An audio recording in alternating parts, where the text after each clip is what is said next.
All right, welcome, good people, to Critical Mess. This is the podcast where three dudes in the ad business discuss movies and the ones in particular that critics and audiences don't agree on.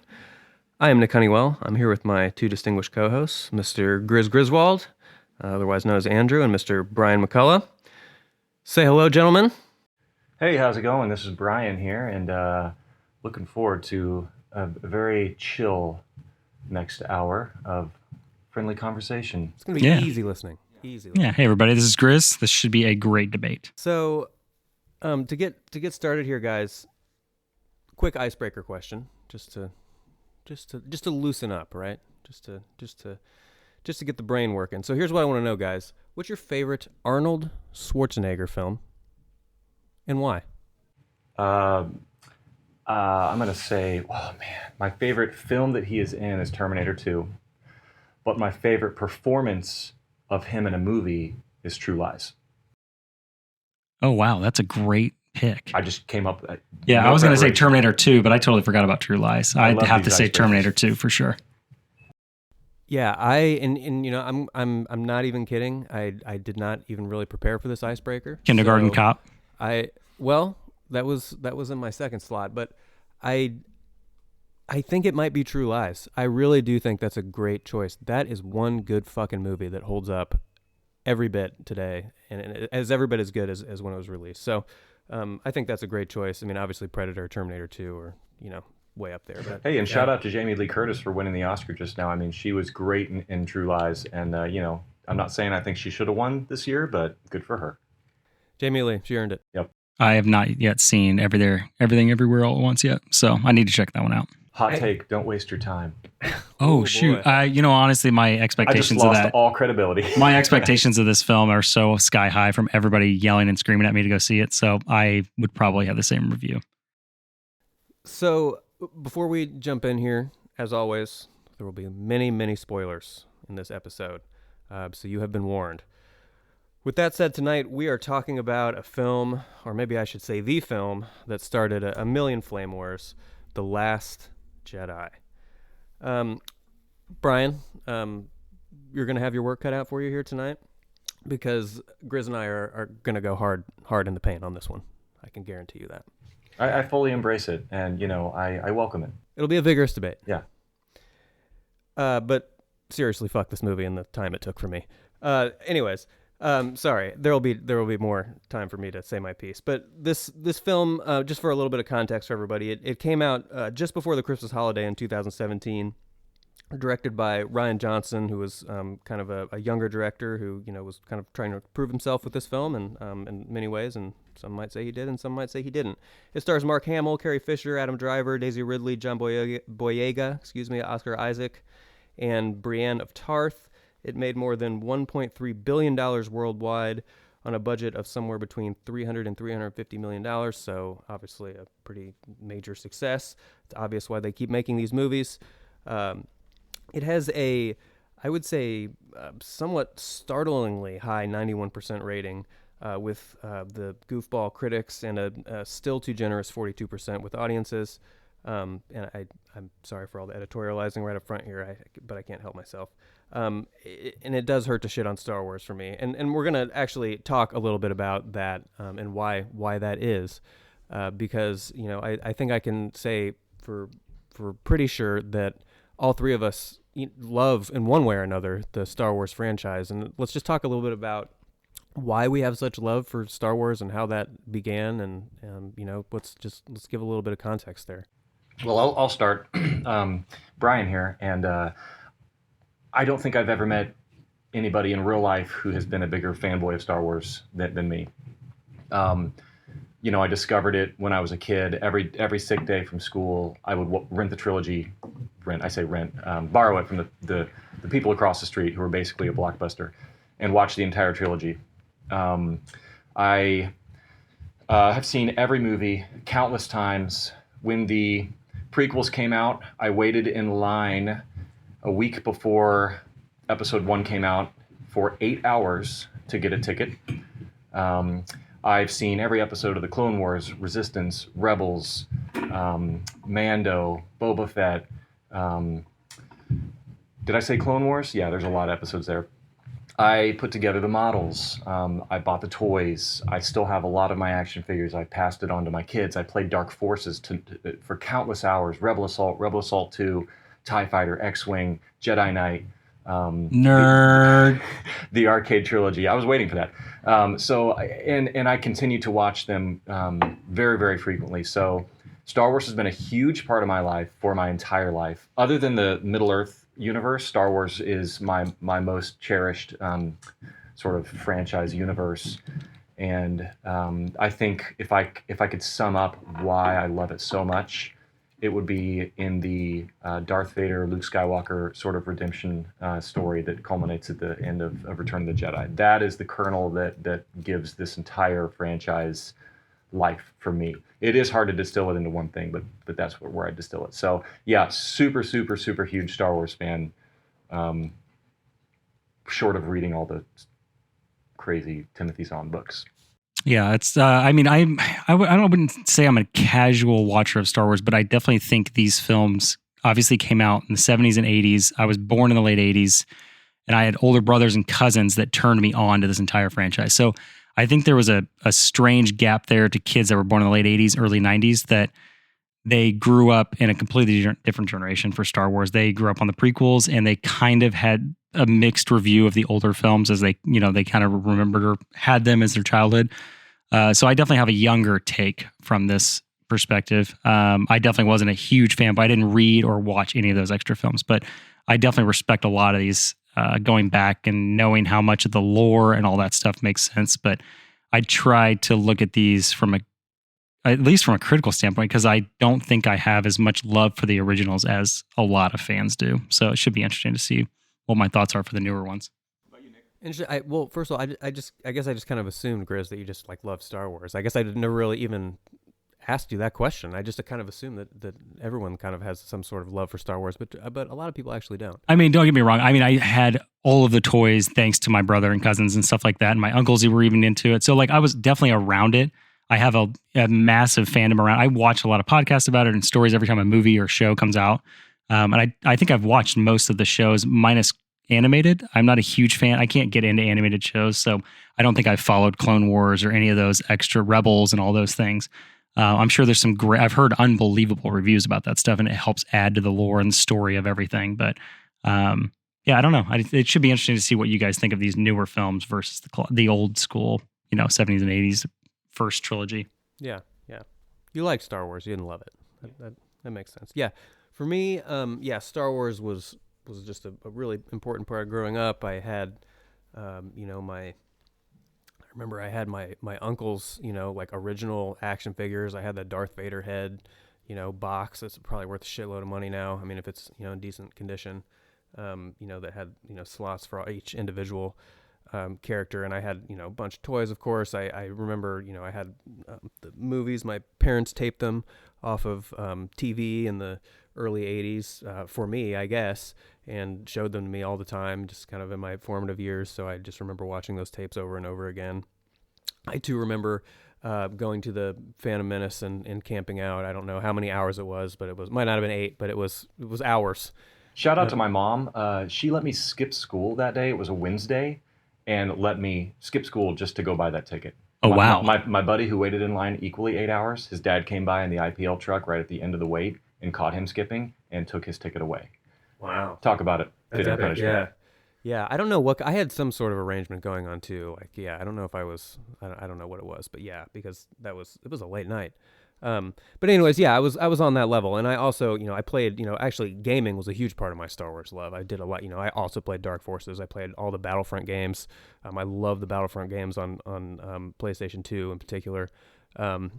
So yeah, I just have a deep love for Star Wars, especially the original 3 movies, but to some extent the other stuff. So this is really interesting. I love how big of a Star Wars fan you are, and I am, because we both are on such opposite ends with this movie. That's going to be an interesting kind of thing. It's not like one of us doesn't care about it at all, and the other one does. Right. So. There's no apathy here. Yeah. So let's get into this shit here. Let's do it. So I like it. Can I ask a roundtable real quick? Yeah. Can I? Well, first of all, I want to give a real quick ranking of my Star Wars movies, then I want to ask you guys what your favorite Star Wars movie is. So there have been 11 theatrical releases, starting at number 11, a distant number 11, The Rise of Skywalker, by far the worst Star Wars movie. I don't think it's a movie. I think it's a 2.5 hour highlight reel. Number 10, Attack of the Clones, Episode 2. Number 9, The Phantom Menace, Episode 1. One of the biggest disappointments of my entire life, almost on par of finding out Santa Claus is not real, realizing and accepting that the Phantom Menace is terrible. And yet, ironically, has probably the most boss lightsaber fight by far of any of the Star Wars movies. And in fact, I would say is easily in my top 3 moments in Star Wars, in the whole canon. I that moment, to me, is deeply, deeply powerful. A lot of it's the music. Duel of Fates. Amazingly choreographed, though, and they got away with some pretty decent violence for a movie was rated PG? I think so, yeah. Which was interesting. I don't disagree with you, and yet it remains number 9 because that doesn't equal a good movie. Yeah, it was a fat turd overall. I mean, I don't think we're disputing that. And then rounding out the original 3, Revenge of the Sith, which is Episode 3. That's my 8th pick out of 11. Number 7, Solo. Number 6, The Force Awakens, which is Episode 7. Number 5, Return of the Jedi, 5th best Star Wars movie. I'm going to say number 4 is Rogue One. Rogue One's a sleeper. I think it's a really well done movie. I'm not going to dissect all of these, but I would have a side discussion about Rogue One.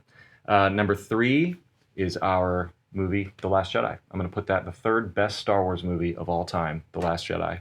Number 2, A New Hope, and number 1, Empire Strikes Back. Number 2 and number 1, very, very close. There's a little gap between 1 and 2, and then 3, The Last Jedi. So, Grizz. Interesting. That's a great take. Favorite Star Wars movie?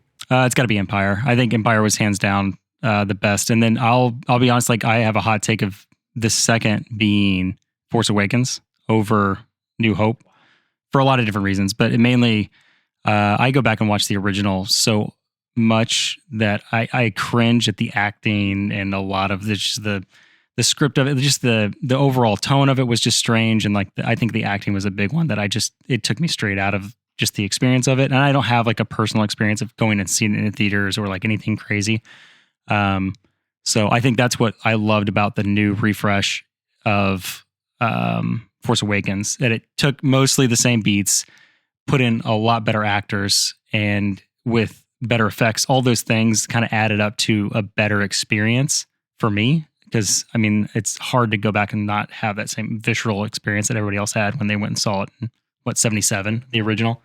Okay, but now I don't want to get too deep here. The reason that I went on that ranking the 11 was in service of this film, The Last Jedi. I wanted people to see where I slotted it in all 11 movies.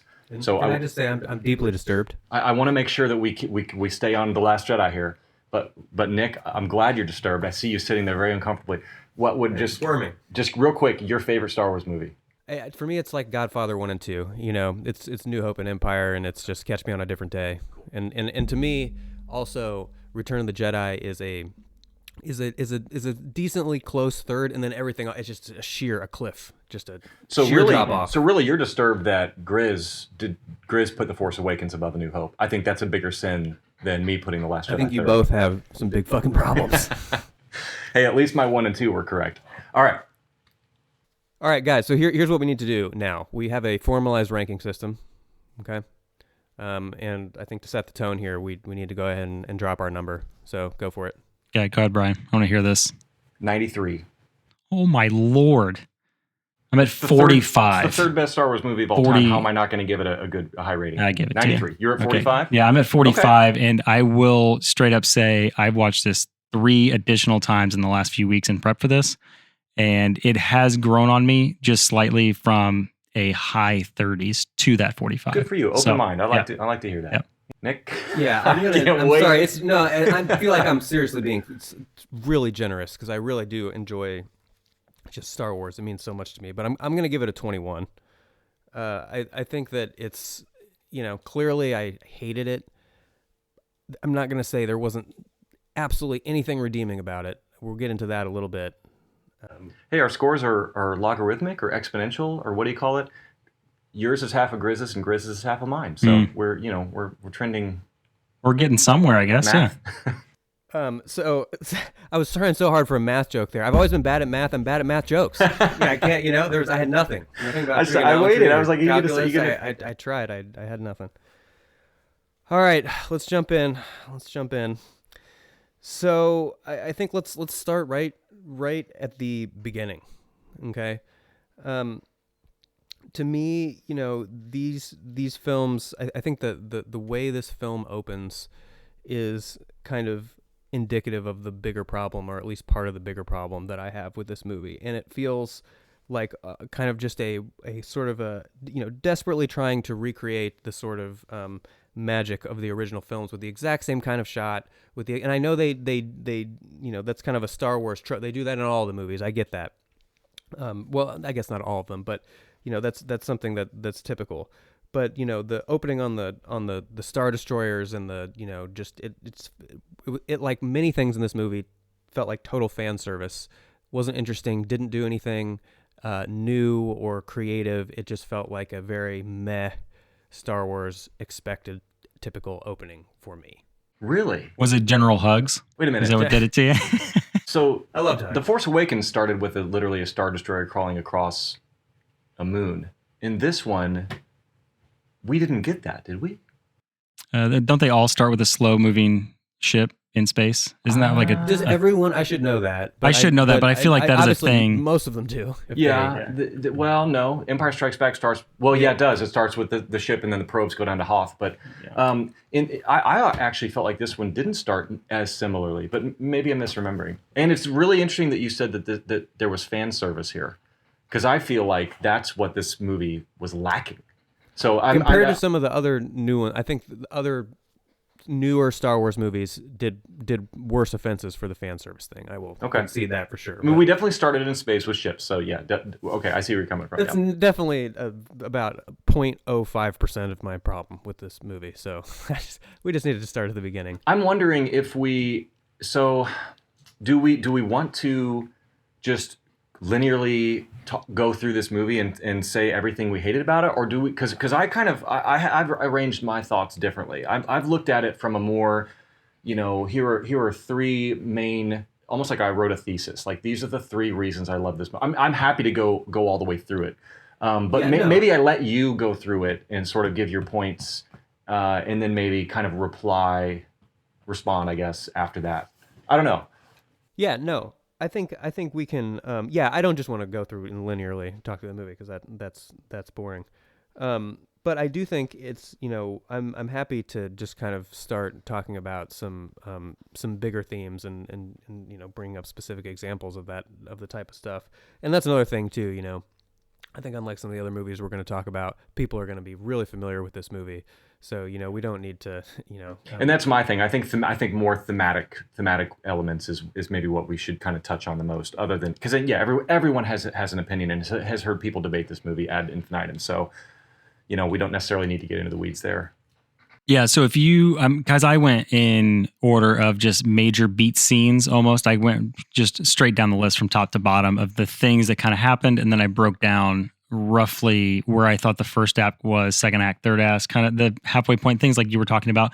So maybe Brian, if you want to kick it off, or Nick, with the overall story, and then we can kind of run into some of the smaller beats. I would like Nick to keep going. Yeah. I want you, because I feel like you have your thoughts structured out. I think I can accomplish two birds with one stone here. I think we can get into some thematic things and start talking about some specific things toward the beginning of the movie. So for me, let's just get into what I think is maybe the biggest problem I have with this movie. It's like a top 3 problem, if not the biggest problem. And for me, it's the tone of the film is off, and it feels confused. It feels very confused, and I think in particular the humor, like for example, toward right at one of the first lines in the movie, General Hugs, of course, makes this sort of like I can't hear you, Verizon guy, joke, and it's just like, tonally dipping into a Star Wars movie, like, someone who holds those first 3 movies in such high esteem, like, you would never get anything like that. And there was some humor and some levity in those movies, but it wasn't in that sort of kind of, just sort of cheap, one-off, jokey way that's just meant for a cheap laugh, and I think that happens throughout this movie over and over again, and it jumps back and forth from these goofy little jokes where, like, Luke's milking a fucking alien, and making a goofy face at Rey, to the next scene where we've got what's his name, fucking Snoke, with his lightsaber blade to Kylo's neck, you know what I mean? And it's just like this, the tonality of it, to me, it jumps around way too much. It feels really inconsistent, and it just, like, makes me uncomfortable, and I can't settle into the movie kind of when it just jumps around like that, and it just feels off to me. So the humor took you out of it. I think it's a little deeper than that, but that is a part of it. Part of it. Yeah, for sure. Yeah. I only mentioned that because we've talked about before about, like, remember we were talking about with Rocky, like, sometimes you can't help when something takes you out of a movie.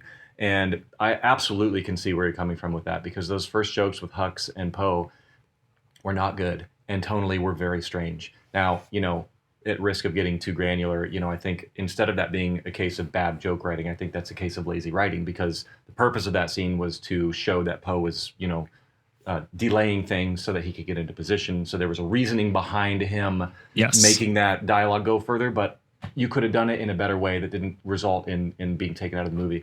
The blue milk scene, I still think, is absolutely gold. I love it. Curmudgeon Luke wiping that with that grimace look.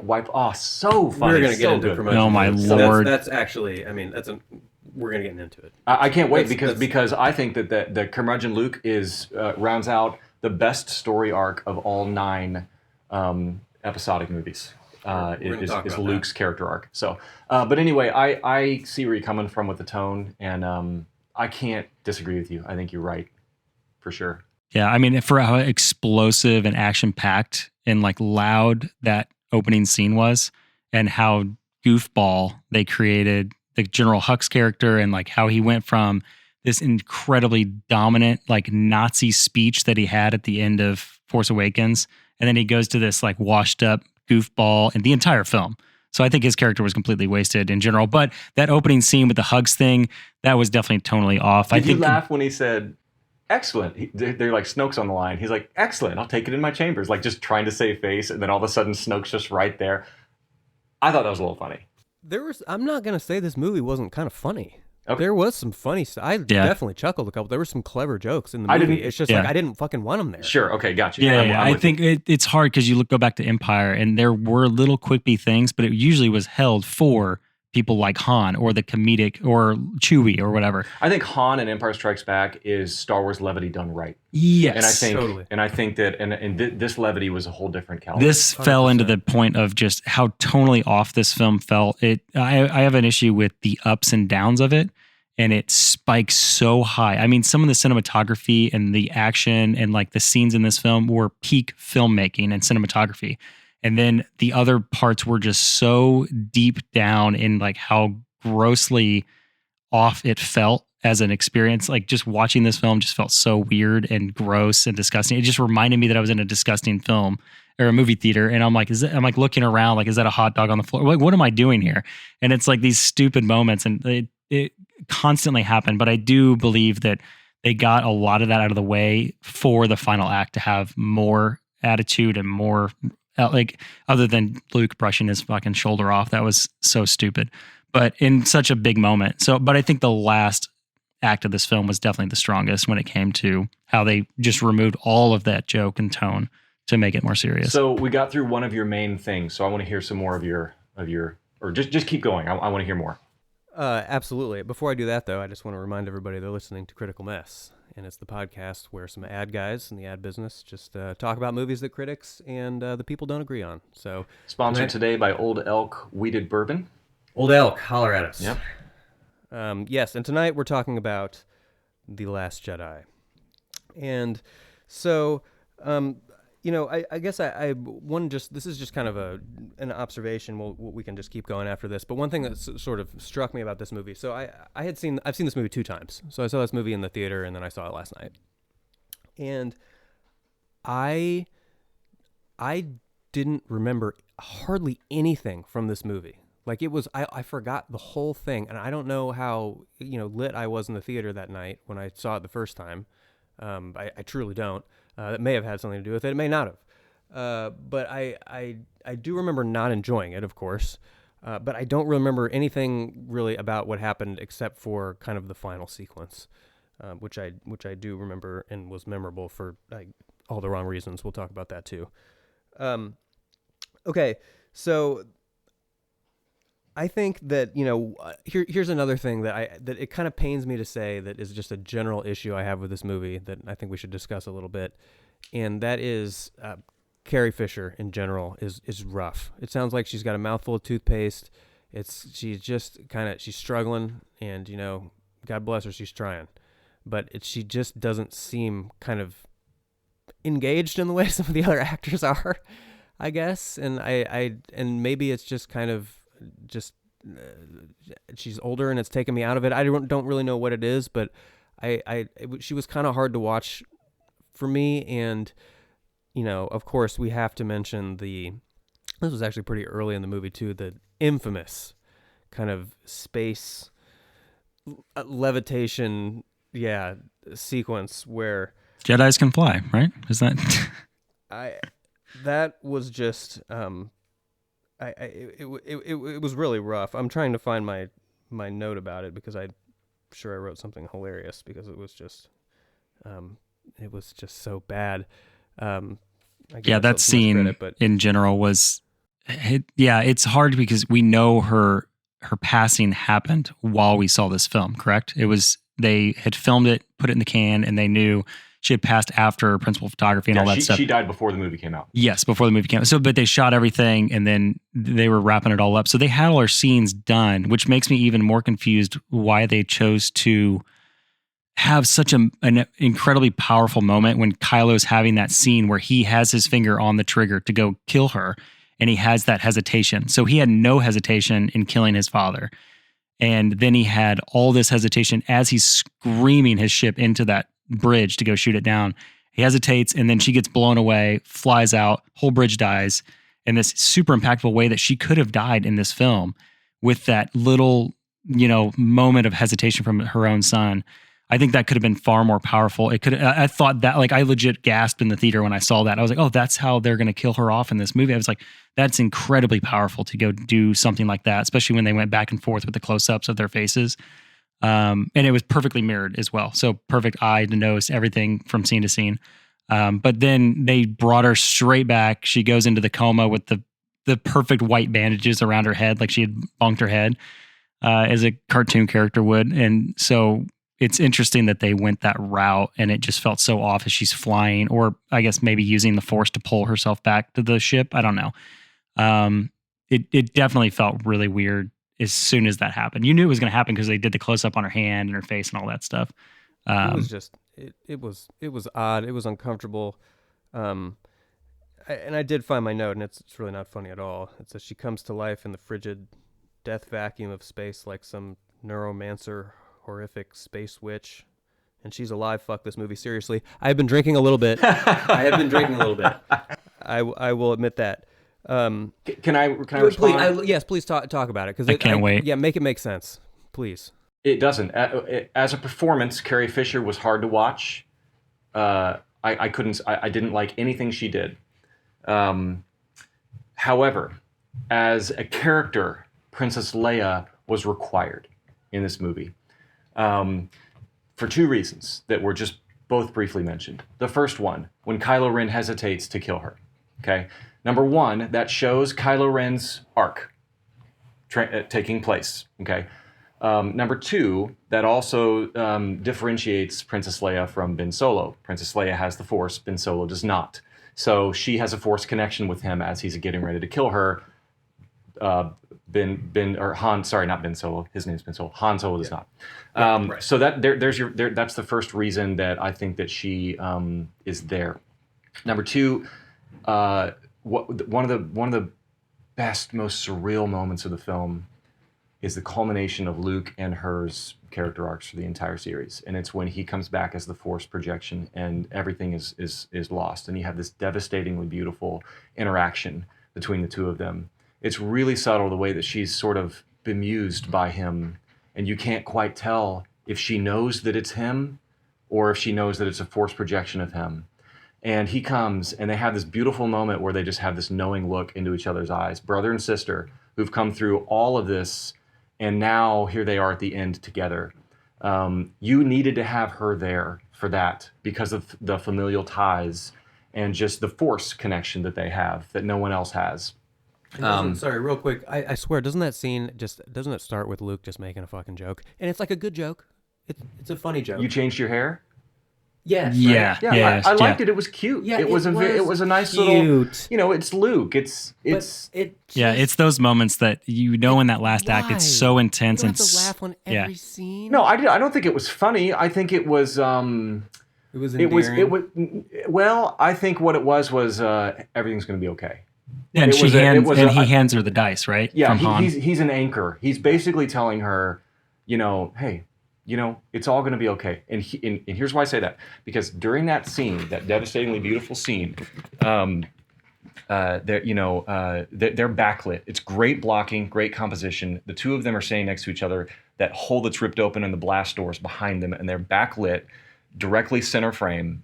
And it's a calm moment. It's frozen in time, I wrote down. And Leia says, I know my son's gone.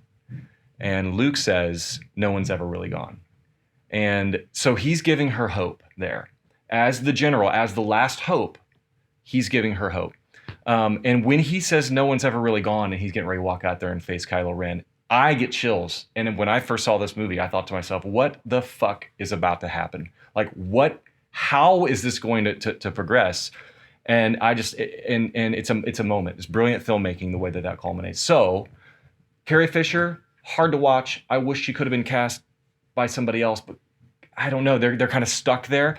As a character, Princess Leia required in this movie, and I think treated the right way. So that's my response to you. I again, when I watch it and I listen to Carrie Fisher talk, I'm just like, oh. Yeah, I think they definitely limited her lines for how long did she go without acting? 20 plus years or something like that? Like a very long time. And there are actually the reasons I don't like the first film is a lot of the acting. But what I've heard is they all were required to go get more acting lessons in Empire Strikes Back before they went and started principal photography for that. But in that scene, I do think it was very powerful for them to come back and see each other hand to hand, even though he was a Force ghost, spoiler alert, but or whatever, Force projection, whatever you want to call it. The hardest thing for me is Leia's character could have easily become far more powerful in her meaning and purpose, and they could have restructured this to remove the Holdo character and use Princess Leia in that situation, I think. And she could have used that Holdo maneuver, and it could have been the Leia maneuver, if you will, to finish the whole thing. Luke could have seen a vision of that. Interesting idea. And Luke could have seen a vision of that, felt it, and then that's the reason he came to the fight, rather than going through Rey convincing him over and over and over again on this island and then going through the goofy personality of Luke or whatever. I just don't think that would have worked because you got one more movie to round out the trilogy, and I don't think you can kill Princess Leia. But that's a good thought, though. She's not used in the third film as much. She's used in all the way to the end of this movie, and someone in the third film, but she's a figurehead. Yeah, I agree with that. It was very strange how they decided to use her in the third film. I need to go back and rewatch it again, but I thought that could have been more powerful, and that would have given Luke a faster, more efficient way to join the fight. He knew that his sister passed. Real quick, did we give the critic and audience ratings at the beginning of this? Did I miss that? I believe I did, yeah. You did? Okay, good. Sorry. I must have been thinking about Old Elk. No problem. But for a refresher, 91% with critics and 42% with audiences. Okay, let's keep going. We've talked about the levity, the humor, the tone. Tone's a better way to put that. We talked about the tone, talked about Leia. So I'm going to get another huge one out there, and then I want to make sure we get to some reviews because I want to factor those in because I really am. I didn't really read any reviews, and I got to hear the rationale here for. We have a great moment for that because in my sort of arguments for why I like the movie, I've highly integrated some of the reviews, so we'll definitely get those sprinkled in. Perfect. Okay. Here's another huge problem. What top 3 problem for me with this film, and I know, and this is ironic because but it makes a lot of sense in a way. This is a reason you really like this movie. I mean, maybe not exactly the way I'm going to phrase it, but Luke is just a whiny bitch this whole movie, and it's the opposite of the Luke I wanted. I wanted Return of the Jedi Skywalker, but times 10. I wanted Luke. Okay, so there's a quote early in the or I don't actually even remember where it was in the film. I think it's kind of toward the middle, but I think Luke is talking to. Is he talking to Rey? I think. Of course, yeah, he's definitely talking to Rey. He says, you think I'll just pull out my laser sword and face down the whole First Order by myself, And first of all, it's like yes. That's what I think needs to happen. That's exactly what I want to happen. And I get they were super clever in the way they kind of did that in the end, but not really. They didn't really, in my opinion, they did not pay that off very well with the hologram bullshit or whatever you want to call it. That just drove me nuts for lots of reasons. But I just thought I wanted badass Luke Skywalker to come out and own some motherfucking First Republicers, right? And just dominate. And there was not, and he didn't, in like the whole movie, there wasn't even one good lightsaber fight in the whole film. This is a Star Wars movie, and Luke Skywalker in The Last Jedi is not gonna fuck someone up with the lightsaber. I am offended. So you want to go back and rewrite Episode 7 then? Because Luke Skywalker, he has gone into hermitage, into hiding, because that we find out of his absolute failure. And he is completely devastated, and he is a shell of himself, and he's a grizzled curmudgeon.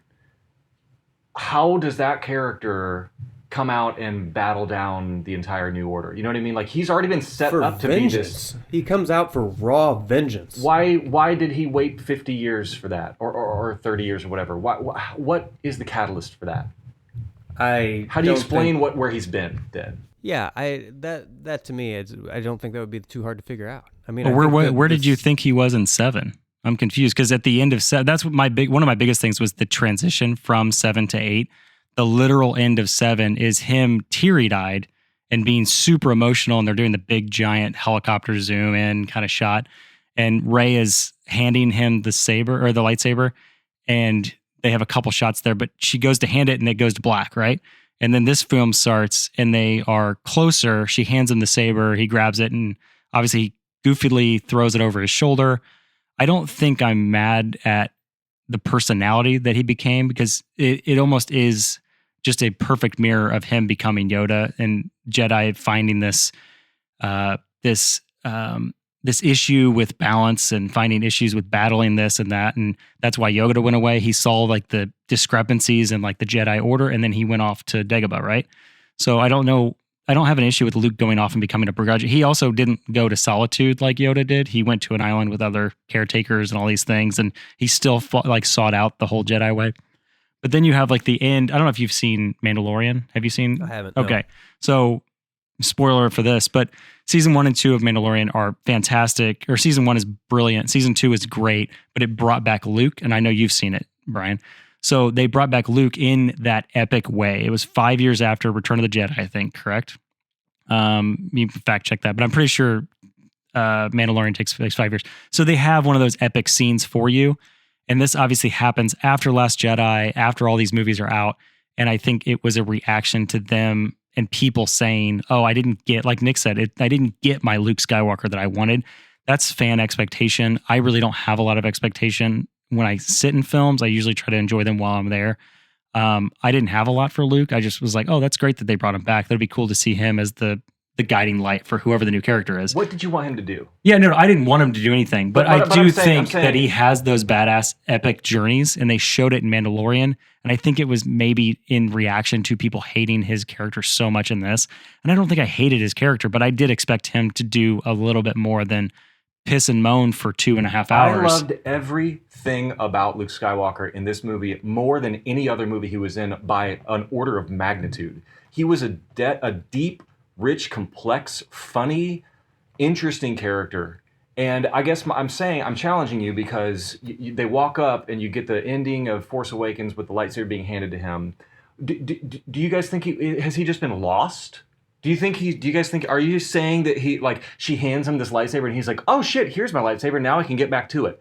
Like, No, it's the tone. He's there for a reason. It's the tone and the way he reacted to it. And I think there was emotion and strength in the end of 7 when he's emotional about it and he sees that Han is dead and he sees like his lightsabers come back to him come back to the fight after he left. So what you're saying is that at that point in time, he should have snapped back to it. No, I don't think he would have snapped back to it. I think there had to be some type of, hey, you got to get you back into the fight. We need to get you back to this idea that you need to come in. And they did. Grizz. They spent the entire movie developing I do think that, the payoff for that. He sacrifices himself and defeats them. I do think that was a great payoff. I don't understand what other way that could have developed. I think the way they, like Nick said, like the tone of the way his character was built. Like, I know Yoda was kind of goofball, but like, I think Yoda's character, you could tell he was on that island by himself and his brain was just getting fried from being away from human civilization.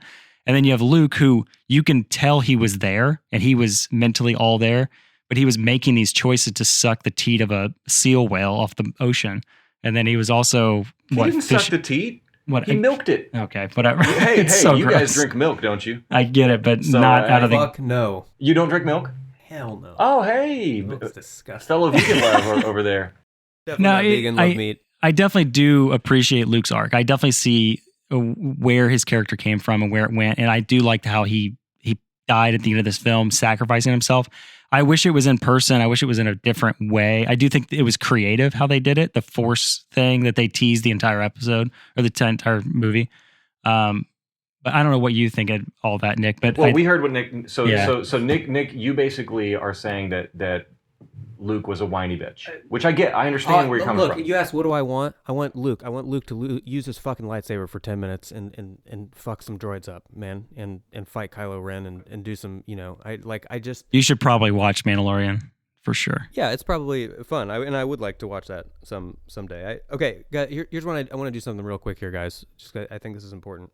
Before we do that, though, I just want to remind everybody this is Critical Mess, and we're talking about The Last Jedi. So, here's what I want to do, guys. We're going to do a new little segment of the show. Can't wait. It's very cleverly called Flip the Script. Do we have to argue the other person's side? We do. Oh, I haven't even gotten to argue my side yet, damn it. For you. This is going to be just so easy. It's going to be hard for me and Grizz, I think. That's not fair because you guys have given all my answers. Because you guys have sit here and shit on the movie and I haven't even gotten to say what's good about it. All right, go ahead. Go ahead. No, I'm not going to start. When you guys got to start? So, and Grizz could say one nice thing. Oh, I have a lot of nice things to say about this film. I actually do appreciate it more and more that I've watched it a few more times, but I really don't think I need to dig that hard to see, as much as I dug into this film to see all the purposes and the things that Rian Johnson was trying to do. It definitely felt like he was throwing like anti-tropes out, and they ended up just being tropes in general. And it was just a very tonally off film. But I think it was some of the best cinematography, some of the character arcs. Like, I still appreciate what he was trying to do with Rey. And then Kylo is one of my favorite characters across the entire trilogy, hands down. His story arc and his emotional like back and forth. I know Darth Vader is like one of the greatest villains of all time, but he was definitely deeper in this film. He had more to worry about. He had more like stakes of like him making sure he proved himself to Snoke and like all the entire First Order. But I think in general, he was just kind of showing that he could lead everybody instead of, he could make something new out of it and kind of be a balance, but he just did it in all the wrong ways. He was just doing it through the greatest empire or whatever you will. But I don't know. I just love, I mean, it's just a beautiful film overall. But I don't know. I don't know what else great I can say, but I hated the performance of Rose. I appreciated the need for that character, but I thought it was poorly executed. Rapid fire here. What's more? Okay, I hated how the entire Resistance dwindled down to an amount of people that could fit on the Millennium Falcon by the end.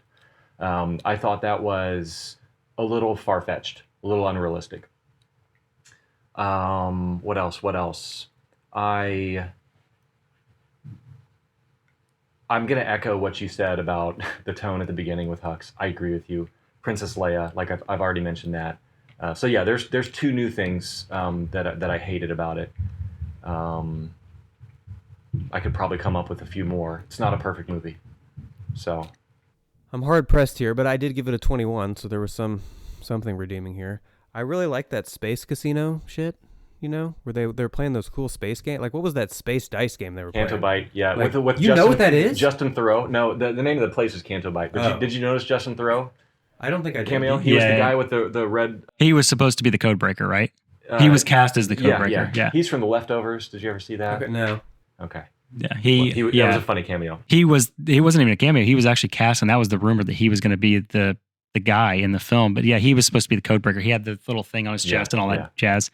But give me more, Nick. I need more. Give me one. Give me one more. Just one more. I mean, I would watch a whole movie about that space casino. Okay, no, it has to be a different one. Did you not like Kylo Ren? Did you? I mean, it's okay if you didn't, but I'm just curious. Like when he was like, remember when he was like pouting when he was about to kill Princess Leia? He's like, he's just being a little pouter. You think he was pouting? He was definitely pouting. His little lower lip all poked out. He was emotional. Yeah, but it's just like he was desperate. You go try to shoot your mom out of a spaceship. There's an amazing moment in that scene where he holds out his hand and she doesn't return her hand, and then he says, "Please," and that shows the crack in the armor right there. It's a great moment. You call it moping, maybe. I call it complexity. Okay, well, that's fine. Okay. You said Canto Bite. I'm glad you said that. I enjoyed that. I'm it was shocked good as world shit building. that you said Canto Bite. You don't need to say anything further than that. I Can respect I say it. one thing that in the moment? Once again, I was a little bit inebriated for this last night, so this definitely played into it until I came to my senses today. The lightsaber fight in the kind of the Imperial chambers or whatever. You know, in the moment, I was like, okay, we got a little lightsaber action. It's kind of fun. It was way too short, but then I started doing a little bit digger deeping. Digger deeping, yeah. The best kind of deeping. That's my favorite deep. So apparently there's all these YouTube videos out there. Yeah, classic. About the choreography and the miss ridiculous, and it's just there really are just like people just dancing and prancing in the background, just like a hip hop video. Yeah. And there's like, you know, they're just like kind of standing there waiting to fight. You could have just stuck your lightsaber in his back and the fight would have Can I just? I'm sorry to stop you. Can I just speak? I just want. I thought I was hoping we would all be above this without it being said, but let me just say it, okay?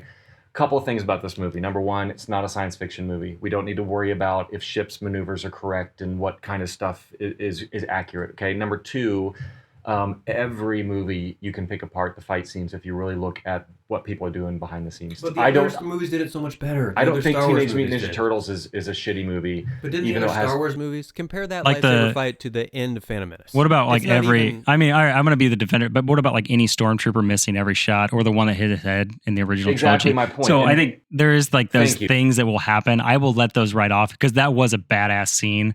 Because I have a friend who his number one complaint about The Last Jedi is that fight. Really? And it's just the choreography? I'm like, wait. He's like talking about freeze frame and look at this and look at that. And I'm like, when I watched the movie and I'm experiencing this film that was created, that movie, the way that that's set up, the way that that is composed, how they go back to back right in the center and they sort of have that look like, oh shit, we're fighting with each other now. Snoke just dies. Stakes just raised. What the hell's happening? And then they do this fight that's very visually striking. To me, I don't need to go back and do YouTube deep dives to figure out that, oh, this guy over here is not really fighting. I mean, you could tear down any Braveheart. You can tear down by what the people are doing in the background. I will. I'm sorry, dancing by himself with his axe. I will Braveheart. They're at least like fights. So it's not that. I have to say, I will begrudgingly agree with Nick. I watch a film in its entirety. I don't try to freeze frame or pause or try to go back. The only reason I'll ever do that is to catch a line that was more clear or understand a line. But I don't know. It's strange. The Canto Bite and the entire Canto Bite stuff, we haven't even talked about it. I can't believe you even like that, Nick. But it was a complete waste of the story. They're trying to throw a ton of stuff into this film, and those two characters, Finn and Rose, were completely wasted. But the whole Snoke dying, thought it was fucking awesome. That was an incredible moment. I thought it was cool that Kylo just did that, and you could see like Snoke talking about it and saying he's like convincing like Kylo to go do what he needs to do, and it was not what he thought, which is great because it just shows that he's not all like Snoke was just not all there with like how he thought ahead, all those Real pieces. quick, can I just say, side note, they killed the most interesting character in the movie.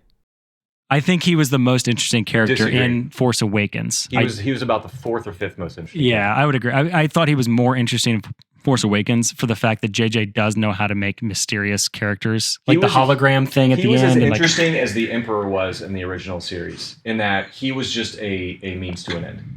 Yeah, I kind of wish he was. I wish they would have explored like what the Plagueis in Darth the third Plagueis. one. Yeah, There's I wish they would have done that. Character arc with an extreme big baddie. I mean, again, it's not. It's no. That's why I thought it was great. I thought it was cool. Obviously, if he was interesting to you, that's I can't. Great, good. But I think that he had edge. I don't think that they were even selling him to be interesting in the first movie. Nick runs around on the weekends in that gold robe. No, there's a lot of things in this movie that I think they could have tightened up. It was the longest Star Wars movie, right? I think that's still, I don't think the third in this franchise it was the longest. I just want to put a button on it and say that, in my opinion, being such that this is not a movie like The Raid or The Raid 2 or one of those kind of movies. This is great movies. This is the great movies. This is a Western, you could almost say ish sort of fantasy adventure movie.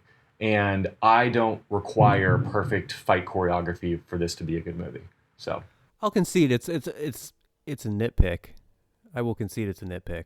If it took you out of it though, then that's legit. Well, it didn't last night because, Well, then shut the fuck up. but yeah, right. Yeah. I don't even know. And in fact, I will even say that I was talking with someone else about this today, and they brought that up to me, the goofiness of that fight scene, which, in fairness, I do remembering the first time I saw it, like that being a whole thing, but it did not occur to me last night in my drunken stupor. I didn't love in The Force Awakens the stormtroopers who had the cool, action fighter moves. Like, to me, a stormtrooper is just a mindless drone with a gun who can't shoot. That's the lore, right? I didn't like how these stormtroopers now all of a sudden are, remember how they had those they had the lightsabers and they stopped the lightsabers. Yeah, and now all of a sudden they're these like fighters. Now that was introduced in Force Awakens, so I can see how Rian Johnson continued that with this Imperial Guard, these acolytes or whoever these red guys were. But I don't love that. I don't want Kung Fu. I actually didn't like Duel of the Fates. I thought Duel of the Fates at the end of Phantom Menace was a brilliantly shot and completely well done, iconic scene. It did not fit into the world of Star Wars for me. The same way that Yoda flipping around with a green lightsaber fighting Count Dooku did not fit into the world of Star Wars for me. The world of Star Wars is not Kung Fu sword time, okay? And that's just old school Star Wars because that didn't really exist yet. All right, expectations. So. Whatever. Hey, I do like how they added different elements to the world. There were a lot of things that I thought was really cool that they added to the world of Star Wars. The Finn's character in Force Awakens was really interesting. How they tried to pull back a stormtrooper's helmet and show like that there were people and slaves and then what's the new Star Wars? I can't even think of it, but there's a new Star Wars show that it just kind of explores that there's a massive amount of slavery and people getting pulled off of planets to go and work for the Empire and kind of build up what they have. And so I thought that was interesting, but they just kind of wasted his character. But I agree, the stormtroopers becoming more advanced and having these weapons that stopped lightsabers was wild. I could see the throne room people, like the Red, them having those powerful weapons, but everybody has them. That seemed kind of far-fetched. But Brian, I want to give you some time here.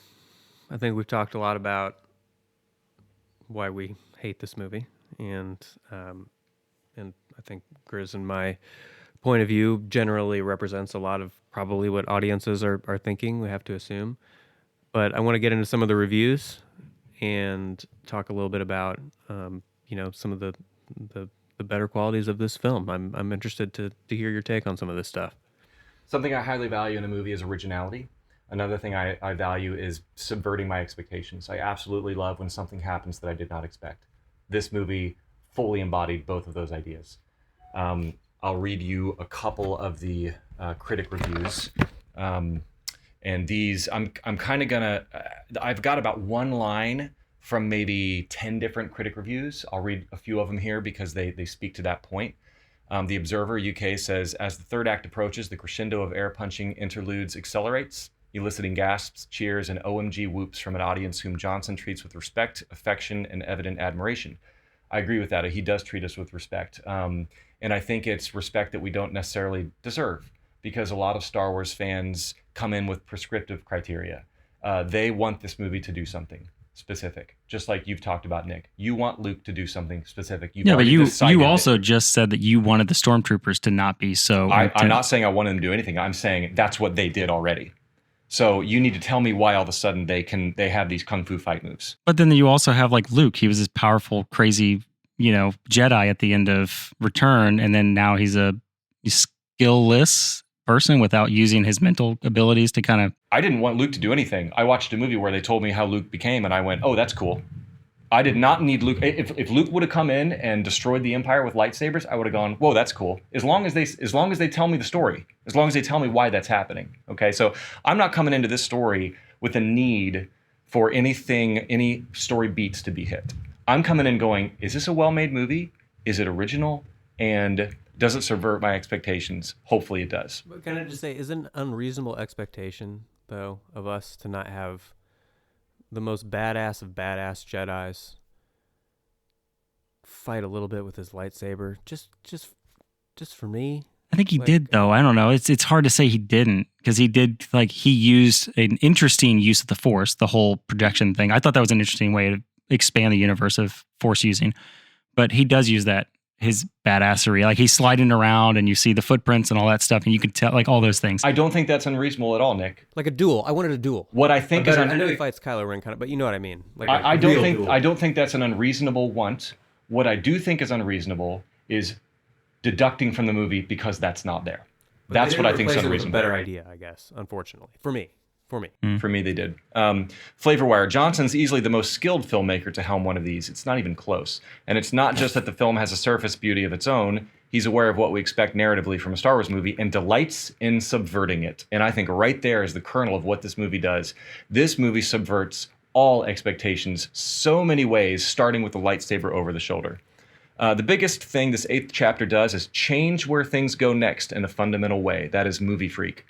The Guardian. Rian Johnson, writer and director of this film, took my Star Wars reveries and served them back to me with vast improvements. So there we have the idea of the story developing and not just more of the same.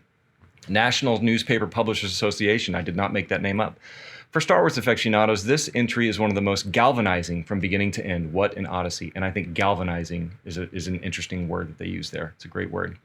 And then we have just several more. Boston Globe. In short, it feels like a new hope. People are talking about this movie being like a breath of fresh air. Okay, and I read all that to say, when I stop and think back to my Star Wars journey, the Star Wars journey, you start with George Lucas. Okay, he is the creator. He's the creative genius behind Star Wars, right?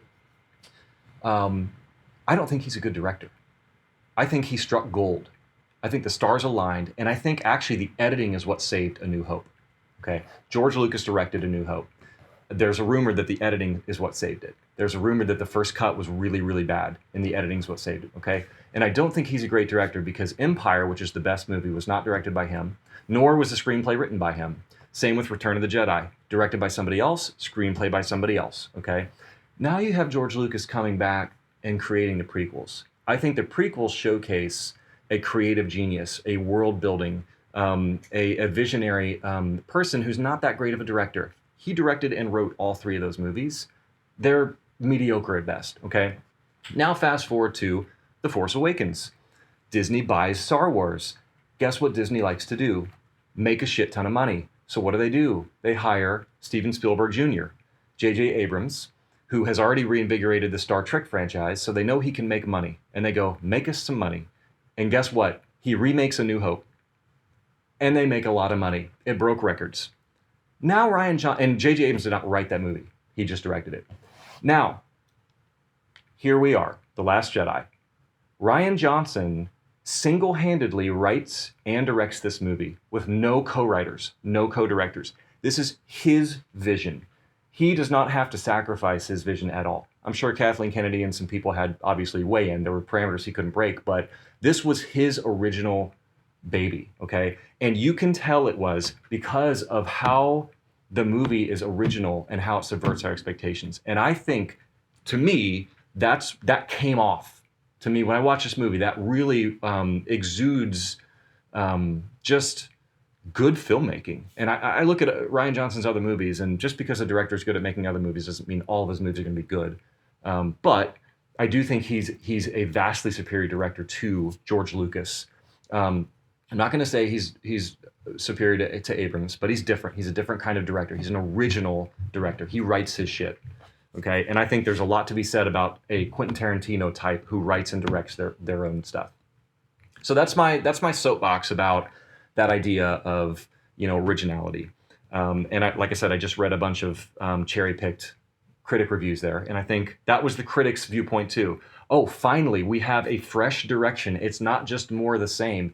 And look at what happens when they get a polarized, review-bombed audience. They go back to Abrams for 9, and they give a 2.5-hour schlocky film full of fan service to please the masses. And if you look at the reviews, it came off. So Last Jedi, masterclass in not giving a shit about making a good Star Wars movie. Rather, how do I make a good movie? Full stop. That's such a bad take. So please give me your thoughts on that. Yeah, I think it's funny that you just ran off for Rian Johnson, and I think the hard thing is he wasn't just making a movie; he was making a Star Wars movie that also needed to connect to 2 other movies and a trilogy and a 9-set film. And so the hard thing for me is to look at this. Yes, he created a movie, he created a universe, he expanded on it, he muddled some stuff, he showed some incredible, moments and story beats and character building and all these things. But I strongly believe this is not a good movie. We can talk about the plot and the idea of the chase through space, the whole Canto Bight scene that took somewhere around 30 to 40 minutes of additional plot line to tell us about child labor and animal abuse. And no, Canto Bight develops Finn's character arc to where he goes from wanting to desert to sacrifice his life for the research. Yeah, but then they immediately stop him sacrificing. I would have loved to see him sacrifice his life in that moment. That would have paid off the entire Canto Bight scene for me and the whole character buildup for Finn.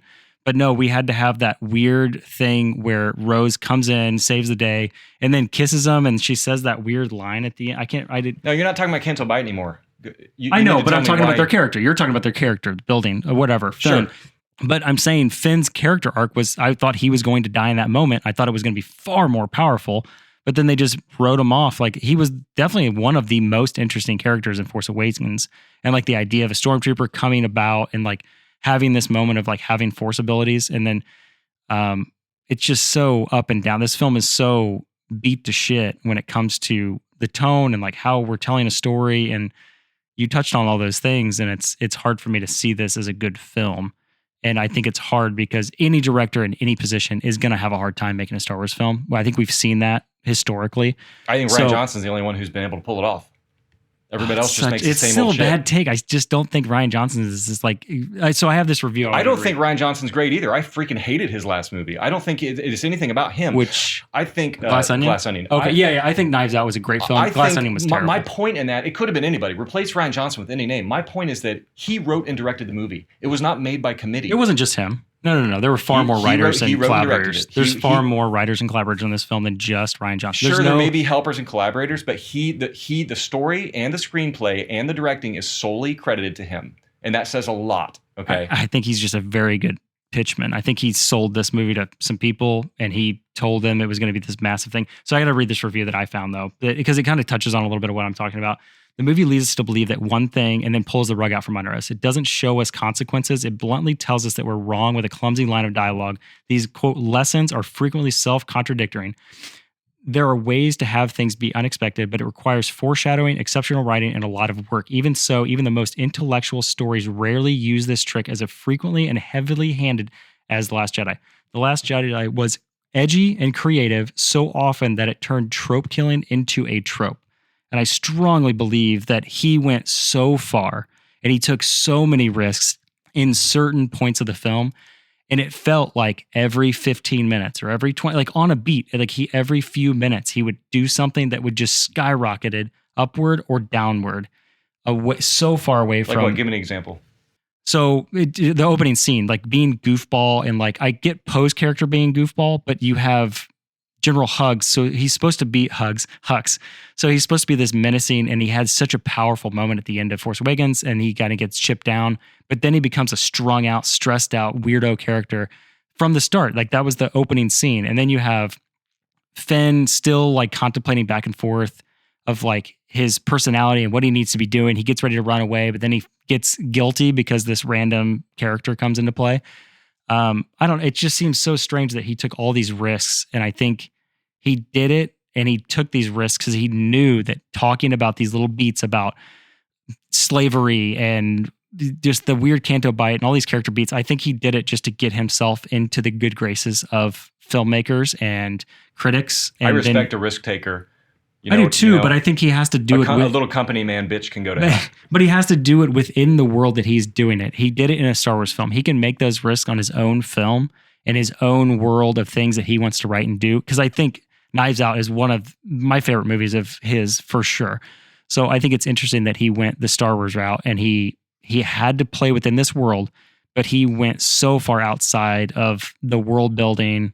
Even though I talked about the things that I liked about it, he went so far outside of that it stretched it way beyond its means. I think a lot of the things that he did and gambled with were just a little too edgy for this world. But can I just mention something about Canto Bite, and then I'll throw it back to you, Nick? The Canto Bite, a code breaker sequence, I think was highly necessary for a lot of reasons, namely Finn's character arc, but it also introduces a lot of nuance and complexity to the universe. And I think it gave us the code breaker. Love that character because he called out the whole concept of really who are the good guys and the bad guys. He has a couple of really great lines. One of them, good guys, bad guys, made up words. I freaking love that. Yeah, but anybody could have said that. They could have cut that whole 35-minute scene, and one other person could have said that. Yes, anybody could have said that, but he's the one who said it. So you have to have a character that says that. Yeah. So, and then he also says, Finn, let me learn you something big. It's all a machine. Live free, don't join. I think that's such an interesting take, because everybody's talking about one side or the other. Yeah, I don't disagree with that. That was a great scene. And the other one he says is, take it easy, Big F. They blow you up today, you blow them up tomorrow. It's just business. And then Finn says, you're wrong. And he goes, maybe. So great nuance there. Why? I'll tell you a shitty nuance with that character was that stutter. The stutter was annoying. Yeah, the DJ. And that was one of those things that is lazy screenwriting that they tried to tack on something to that character so they'd be memorable, right? This guy's got a stutter, so you'll remember who he is. And it was just lazy and forced, and it was just, once again, a little detail, but just kind of exemplified to me why this movie sucks. Yeah, that probably took it down 0.2% of a percent for me. 10 points for me. Yeah, and if a stutter brings it down 10 points for you, that might say a little something about your rating. No, I actually agree with that big time, because I think the stutter was placed in there forcefully by Johnson to make a point for the whole thing and make a whole scene out of it and make a whole perspective. Like, you had to notice it. We're talking about the lighting in Rocky now. Yeah, no, I don't think we're talking about how this Canto Bite scene was a complete waste of time. You're talking about a stutter. All the things that took us out of the movie. Yeah, it took us completely out of this film. That made this movie, that ruined it for us. Yeah, it might have been a small thing to you. To me, it was something that I just kind of ruined the movie for me. So, now, I will say, I loved it was small. Hey, important. you know what? I have to believe you. If a stutter ruined the movie for you, no, it wasn't the stutter that ruined the movie. I think like 50 things. It was a lot of things. But I think what I agree with you in is 1,000 cuts, I guess, right? Is definitely the portion of that he says there are both sides of this battle. There are people fighting both sides of it. There's not just dark and light anymore. There's a ton of gray in between. So I appreciate that they expanded on that world. Again, I think it could have been said by literally anybody in the rebellion during this entire movie. It could have been Leia, it could have been anybody. But they had to create a character, make him goofy, pull in this entire world, and then there was no payoff for Finn. That's the hardest thing. I really wish his character had died.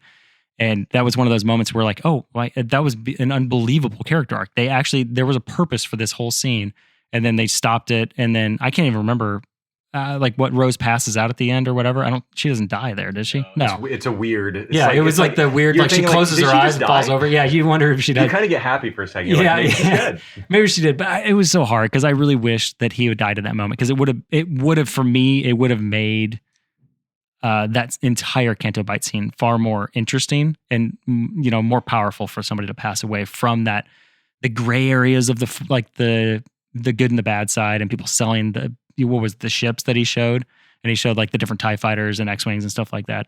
You're hard pressed for that to happen. This is the middle movie. It's hard to kill off characters. I agree. Yeah, it's tough. they could. He was one of the top 3 characters in the film, or the full franchise. Yeah, there's no way they could have. So again, it's just a tough spot for me to believe in that character's purpose for that. This is Critical Mess, brought to you by Old Elk Whiskey. The best elk is an old elk. And we're talking The Last Jedi. We are indeed. And I, before we get to our conclusions tonight, guys, I'd like to get to our rapid fire round, where I'm going to just say a few things, and I just want a genuine, but keep in mind, rapid fire reaction. Grizz, rapid fire. Here we go. One word only. Think machine gun. Got it. Okay, here we go. They killed Admiral Akbar. Fuck this movie. I didn't even realize that. Minus 30 points. So we're down 40 points already just because of the stutter in Akbar. So it was oh wow, that's a lot of points. It was starting with a bit of a deficiency there, but reactions. Wait, when did they kill Akbar? It's mentioned by, I believe it's mentioned by it's either Laura Dern's character or Princess Leia. They show him on the bridge, kind of and then the bridge gets blown up. Movie, she's like, we lost some good people today. We lost Admiral fucking Akbar. Yeah. So this movie kills Akbar. Yeah, they have a quick scene where he looks at the camera and he cuts away, and then he's on the bridge. And okay. Then, yeah. My reaction to that is I didn't even notice, so I guess prescriptive criteria based, I'd be sad because Admiral Akbar is amazing. It's a trap, but... What a shame this movie would do him such a disservice that such a big fan of the film didn't even notice that he perished. He's dead. He's gone. I don't care. I'm watching a movie. I'm not watching. He was a cool action figure, but I think that I don't need Star Wars. I don't need Star Wars to live. I'm watching a movie to see if it's a good movie. That's my response. I don't care if somebody dies. Harsh. Next. Grizz, Akbar, did you care? No, not really. It took a lot of I breakdown did have videos the action figure, so maybe that plays into mine. If we were in a debate right now, I would have a much different response to that, by the way. But like, we're talking about how good of a movie this is, so I kind of have to keep my sort of, my response in the realm of how good of a movie is this. Yeah, for sure. Next, Laura Dern looks like she has 2 necks in this movie. Sure. I'll have to go back and pay attention. I hated her hair. Yeah, I still believe that that entire character could have been replaced with Leia, and I think that could have been a stronger. I disagree. Beat, I disagree. I know it's such a hot take. That is a hot take on my part, for sure. Princess Leia subtly backs Poe if you watch the way that she responds to things. She is in Poe's corner, which is again what gives her character nuance. Holdo's the far leaning, like this is the way we do it, yada yada. Princess Leia has the soft spot for Poe. You know, it. Yeah, because she does go back and forth with her. Like she's like, oh no, you need to not be a flyboy. And then 5 minutes, the next scene, she's like, all right, go for it. Go blow some shit up. Or whatever. The line was go blow some shit up. I think those 2 characters did need to be separate. But you're probably right about the next. Yeah, and I'm sorry, I don't mean to make fun of her appearance, but I hated her character so much that I just had to say something snarky. Okay. Generally speaking, there's a couple of pieces of dialogue that I was going to call out here. Rose, I wish I could put my fists through this whole lousy, beautiful town. Still think Canto Bite was wasted, and it was completely useless. That's a bad line. That's a really bad line. So was her Indian line. Well, I got to look up. What was her line when she died? Didn't she say we have to do this for love or something like that, and she kissed him? There was something like that. But I agree that her lines were, in general, were just all bad. But what Nick just said, did you hear that, though? Oh, it was. I had it written down. I have it written down as well. Bad. It's awful. My fist through this whole lousy, beautiful town. And just simple, but also bad. Luke, reach out with your feelings. Oh, I felt it. I think that's an homage to Empire, though. A lot of that was. That's been said. That was said by Obi-Wan Kenobi, Nick. So agreed. Yeah. Okay, I can. Yeah, I assume you're right about that. It doesn't really make sense, but at least it's not like just some new thing Rian Johnson wrote. Sure. He did have a lot of callbacks to Empire, which I do greatly appreciate. I need to go back and watch Empire and see where the comparisons are. All right. Shirtless Kylo Ren has his pants hiked up past his belly button. What a dork.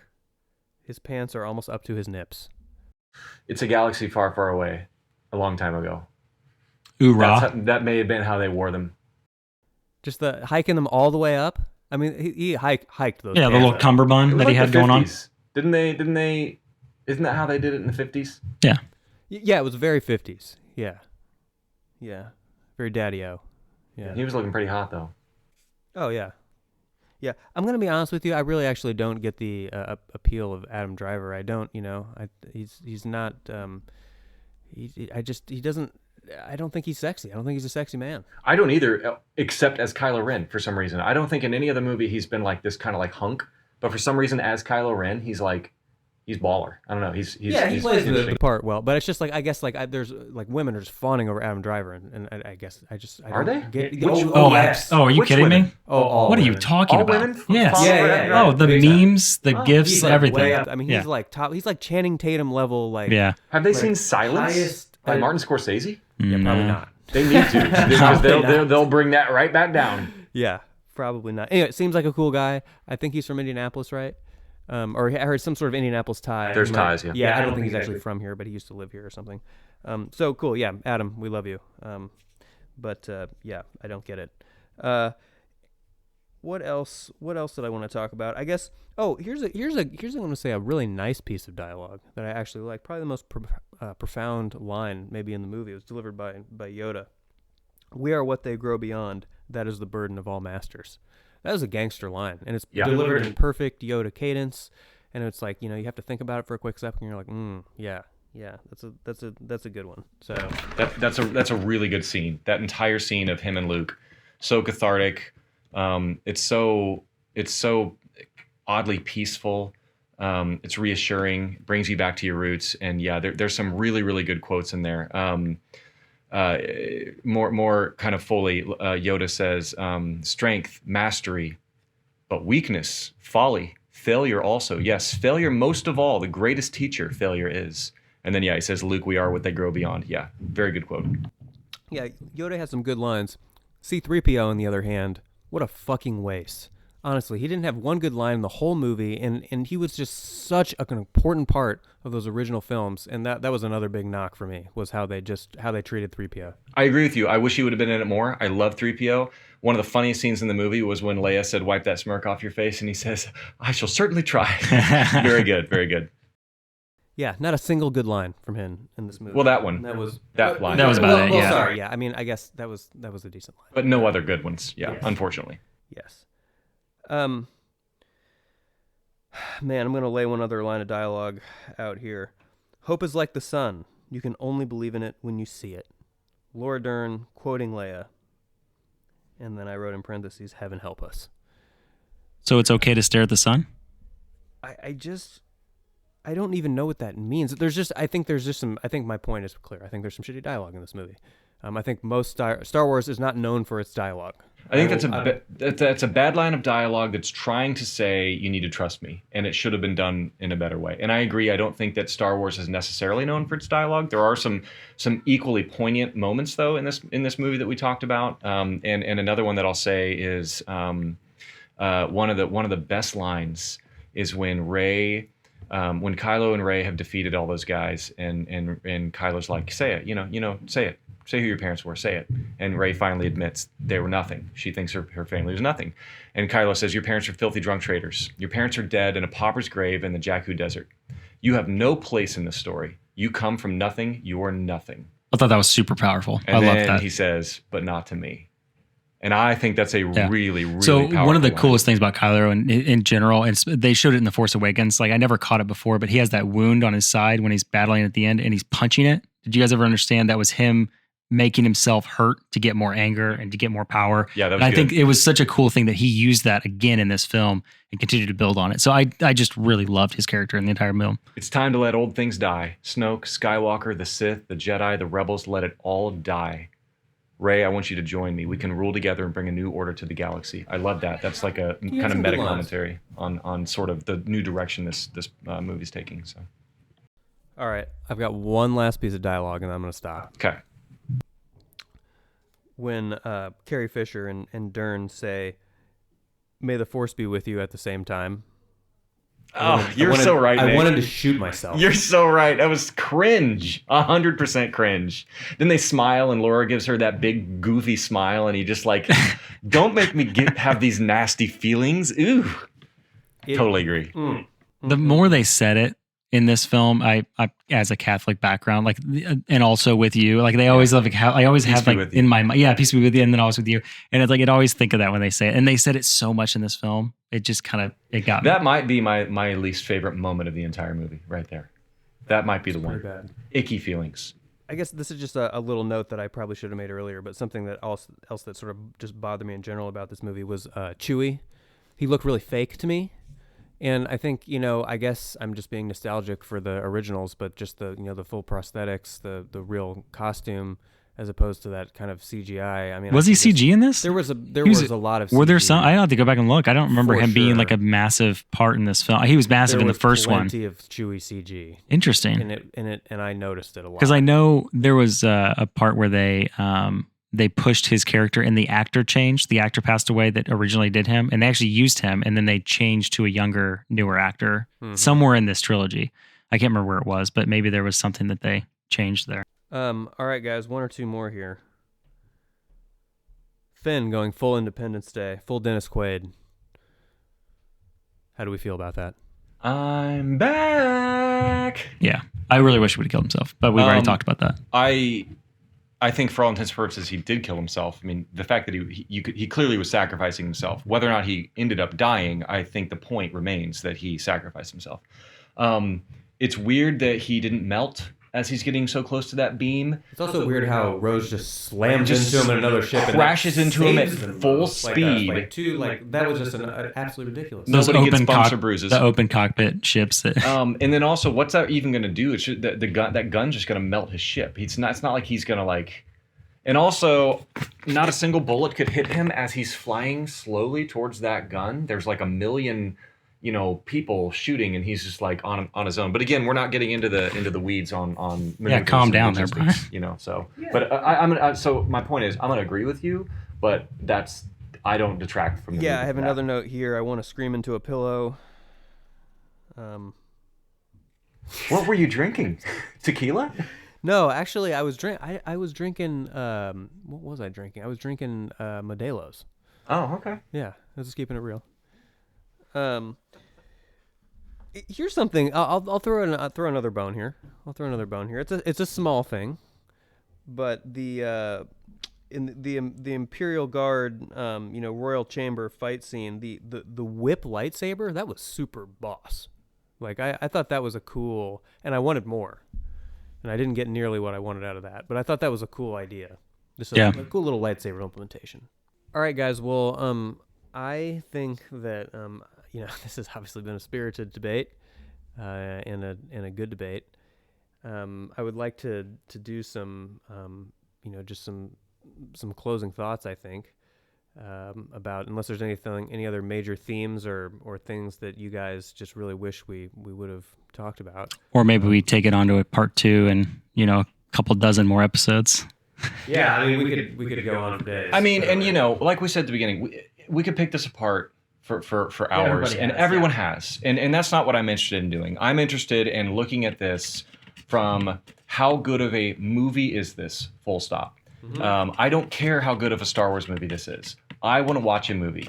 I think that these movies are free to sort of take the canon in any direction that they want, because they're not based on pre-existing source material. You look at a universe like the Marvel universe, and those are built on comics that were already written. They can't do whatever they want. They have to follow a formula.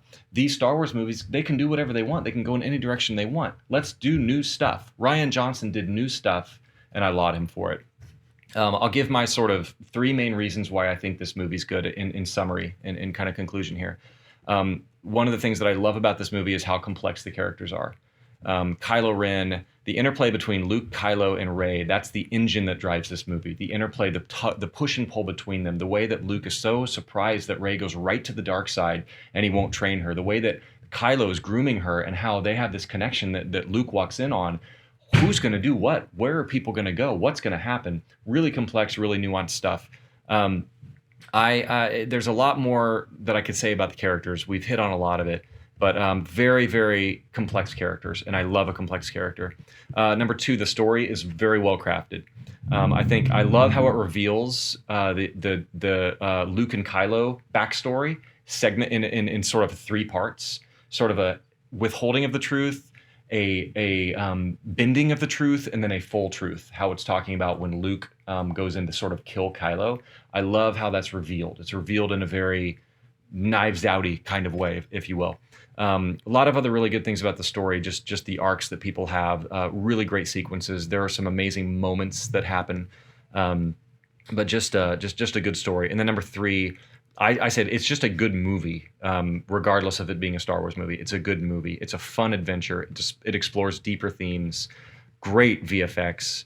The suspense is very high, great pacing, great dialogue. There are some bad lines in the movie, but I think that the deepest, most poetic lines are the best ones. And then the stakes, the setups, and payoffs are huge. And there's even little moments where they bring in like the Emperor's theme from the original series when they sort of during Kylo and Snoke's showdown, and I just love those little Easter eggs. But yeah, just a really good movie. It's made well. Those are my three main things. And if a movie hits all three of those, to me, it's gonna score really well. And then if there are amazing moments like the Holdo maneuver, splitting through the fleet, like just the just sheer VFX of that, the artistic presentation, the sound design of that. We didn't really talk about that scene in particular. That was probably the coolest scene in the movie. Oh man, and, just what a moment! And that's a theater. That's a theater yes for that one. Yeah, Totally. that had to be the pretty most. epic. I do remember like just being like, damn. That was Yeah, awesome. it was a powerful moment to have the whole theater go silent for that space moment, the explosion, everything. It's great. There you go. Thank you. See, you could have said that during the flip the script scene. You could have talked about. I had a couple, yeah. Okay. Yeah. That's a good moment. So there you go. That's my concluding thoughts of the movie. Those three things that hit it for me. It was a good movie, and yeah. I'm gonna rewatch it till the end of time. I probably won't rewatch it for a long time, but I did grow in appreciation for this film in the few watches that I additionally did. I really dug into it. I gave it a little bit better credit than I originally did. The stakes were definitely there. I felt like it felt big, like the moments felt powerful, all those things. But yeah, just tonally, it was just so up and down. I can't stress that enough. At least for me personally, it just felt weird to go in and out of it. But I think that's one thing that Rise of Skywalker just completely failed at. They went for scale and they just showed a bunch of shit rather than showing something that felt powerful and looked powerful and all those things. So I give a lot of respect to this film in the rewatch. But still, yeah, my 45 out of 100 is still sitting strong with me. Maybe 20 years down the road, I rewatch all these and they've already released 2 more trilogies. I'm sure I'll have a different opinion, but Can I just say real quick that I deeply respect what you just said, because people love to have an opinion on this movie, and I think, Nick, you have very valid reasons for hating it. I have valid reasons for liking it. At least I think so. For somebody like you to actually say that you've sort of changed somewhat one way or the other, a lot of people don't do that. Yeah, because I think they're too entrenched. Yeah, and so I think, respect the fact that you would even have a category for that. Yeah, so. To push forward 8 points or 8% in my review and kind of find those things and find those story beats and like those character arcs and all those things. I think I was looking at that with such a critical eye. I was also like looking at how I would re-edit it and like find ways that it would just kind of help this be a little bit smoother. You could make this a 2-hour film and cut out a lot of things and just make it more efficient and have even more power, I think, with kind of slowing down certain portions. But yeah, I definitely respect a lot of the stuff you talked about. You looked into the character beats and all those things, like the character story, all the arcs, everything. So I think that's very interesting. I'll definitely go back and look at each character individually every time I watch this film. So, Nick, what do you got for us? Final thoughts? Yeah, I mean, I think, ultimately I'm kind of a simpleton at the end of the day. I couldn't really even, I'll admit, follow this movie all that well, honestly. I think they were trying to do too much, and maybe honestly some of it's because I just didn't care that much, and I maybe was being a little too cynical about it all, although I tried not to be. But I think ultimately the most important thing and the biggest takeaway for me was I had absolutely no fun with this movie. I had no fun. I didn't have a good time. It didn't deliver what I look for out of a film. I was checking my watch every 5 minutes. I needed breaks. I do appreciate that Brian, the thing that you really like about the movie is, or one of the things are the risks the movie took. It took some big risks with some very important characters. And I think in some ways there was some success there. But for me, and I appreciated that, at least, that they tried. And in my opinion, they tried, but those risks to me did not pay off. I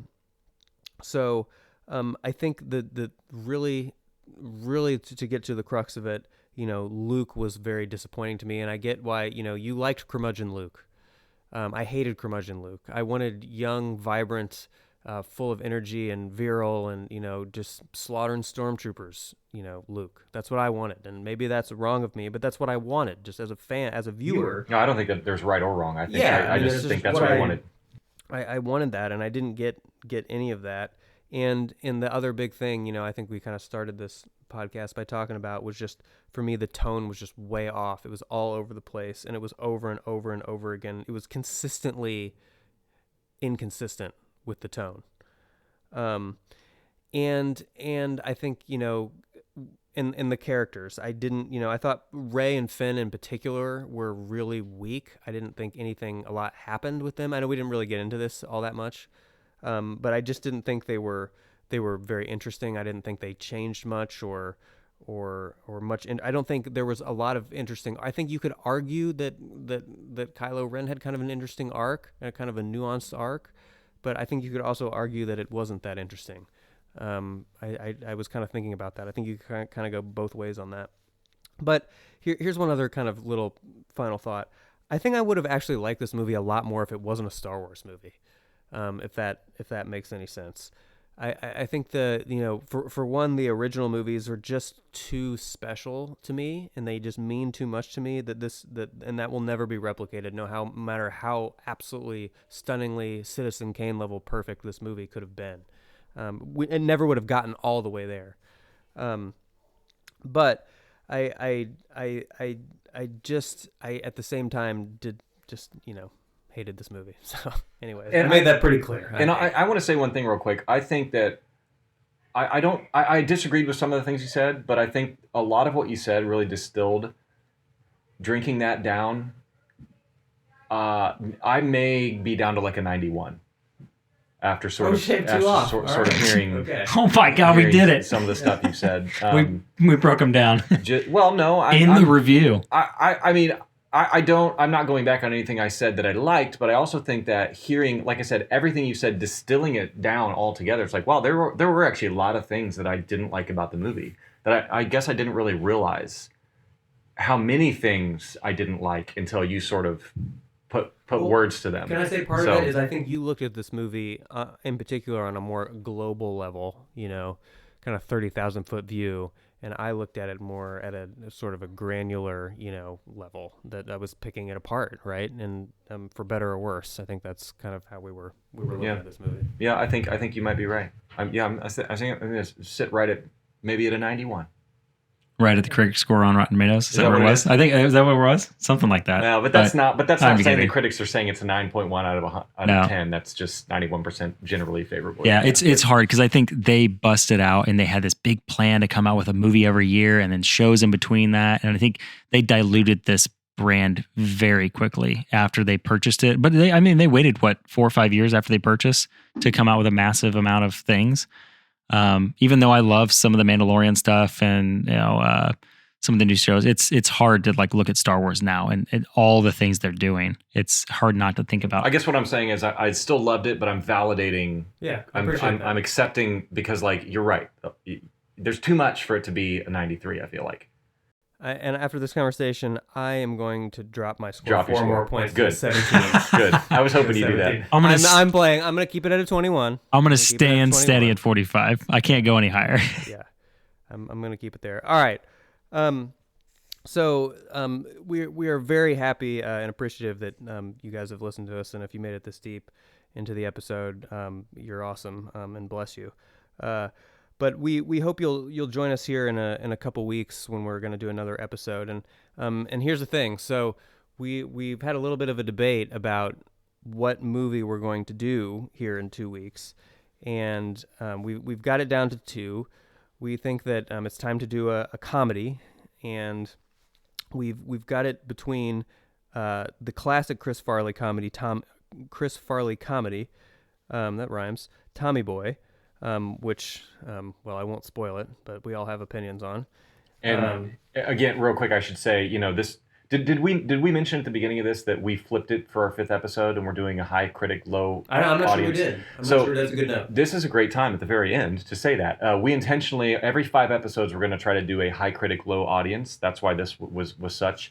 But so we're back to our standard low critic, high audience next. So Tommy Boy, is it something like a 48, 80 something? We'll tell you what it is next week. But so there's Tommy Boy, which is low critic, high audience, and then also there's Tommy Boy, and then we've got Van Wilder, the Ryan Reynolds vehicle that once again I've got strong opinions on. So what we're gonna do here is we're gonna flip a coin real quick. I'm not even gonna flip a coin. I'm gonna go Tommy Boy. All right. I already made the choice. Okay, Yep. hey, I'm gonna. all right. I knew We left it this up to choice Grizz. from the beginning when you guys talked about it, and I knew I was gonna throw it out there at the end. So you're welcome. Tell you what, if we get 3 ratings on Spotify or Apple Podcast between now and Tommy Boy recording, we will do Van Wilder right afterwards. Might do a double feature, just do them both back Actually, to back. I have to run that by my colleagues because I see them. I think we later. should do. I like it. If we get actually comments and like people to subscribe to the channel or whatever on Spotify or Apple Podcasts, if we see somebody interacting with the channel in any way, shape, or form in the next couple weeks, I think we should absolutely do a back-to-back episode. We'll film both of them and just say, fuck it. If we see people wanting that, because Van Wilder and both Tommy Boy, Tommy Boy, I think we all hold dear to our heart. So I think that would be a fun one to kind of pull together at the end. So Tommy Boy is at I just had it up. Yeah, there it is. 41 critic, 90 audience. So that should be a pretty good one to do. 50-point difference there. All right, Tommy Boy. love it. If we get 10 ratings, we will do the next episode buck naked. 10 ratings, yeah. Okay. Yep. No video, but we will be naked. So just You'll be remember able to that. sense the tension Yep. in the room. So rate us, please. You'll be able to find us on Spotify, Apple Music, Google something, Everywhere. everywhere. Anchor, that's something, right? Actually, no. Recently, Spotify has completely taken over Anchor, so they are now just Spotify for podcasters, is what it's called. So yeah, just Spotify, and yeah, that's it. Excellent. Well, yeah. So we had some fun here tonight. I think we kept it pretty civil overall. We had a good debate. I enjoyed it. And I just want to say, thank you again to our faithful listeners. You guys are awesome, and we love you, and thank you for the support. And we are deeply grateful for each and every one of all 4 of you. But we do love you all. And until next time, this has been another complete and total critical mess. See ya. Later.